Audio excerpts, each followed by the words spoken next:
Hi, boys and girls. Good morning. So today is going to be structured a little differently than we've done before for a few reasons. I already told you yesterday, Zoom is going to be different today. We are reading a Super Kid story. It's called Fire. It's a really exciting story. We're going to read it in small groups, just like if we were at school, we would be reading it in centers. Your small groups are going to be a little different now because it is all of first grade. We don't have 1B and 1A separated. So your small groups are going to be different. And when we were in the classroom, we had 4 groups. Now we're only going to have 3 groups.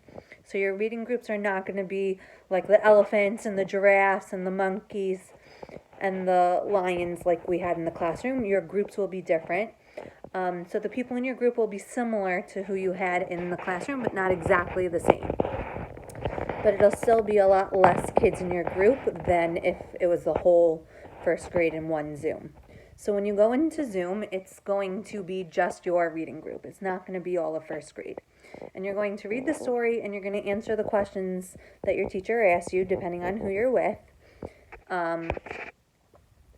So because we're reading the story in Zoom, the ELA work for today is just a Super Kids worksheet, the Black Line Master, and watching some videos and reading an A to Z book. All things that you know how to do on your own, and they should be quick and simple and easy and fun for you.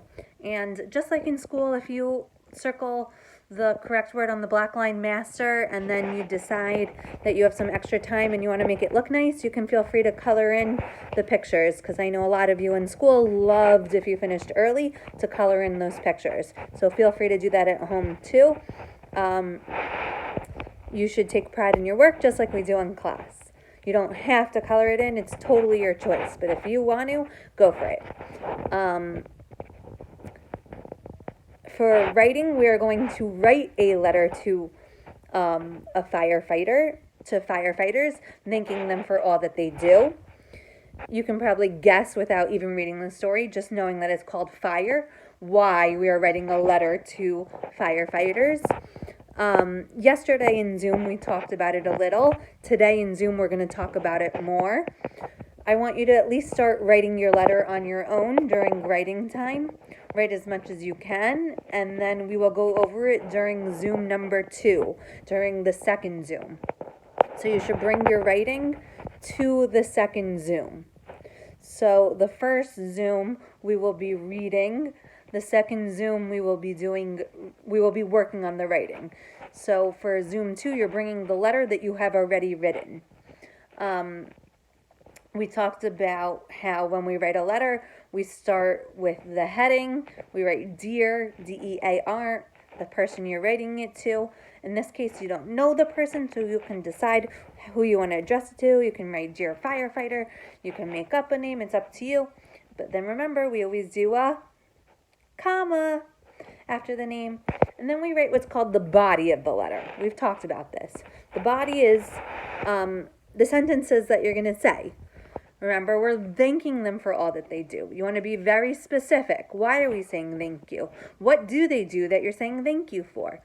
You should be writing at least 3 sentences. You can add in things that you learned from the story if you want, if you're adding details after the story. But be creative, have fun with it, make the letters interesting, and it would be a great idea to draw a picture to go along with it. And then at the end of the letter, we sign it. We talked about in Zoom ways that you can sign it. You can write from or sincerely, and we put another comma, and then your name goes on the very last line. And we'll go over all the writing a letter procedures during our second Zoom again.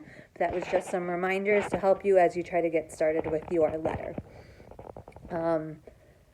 Math, very important.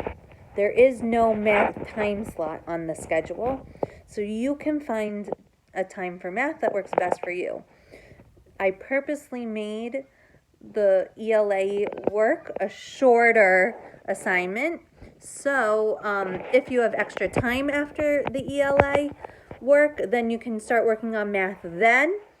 If you want to, after watching this morning meeting video, get started on math, that's fine too. You can decide where you fit math into your day.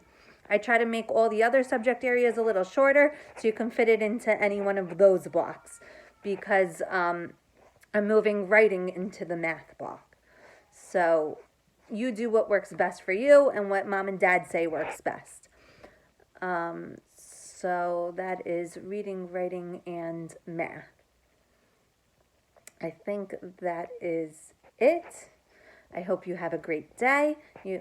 You and mom and dad can feel free to reach out to me with any questions throughout the day.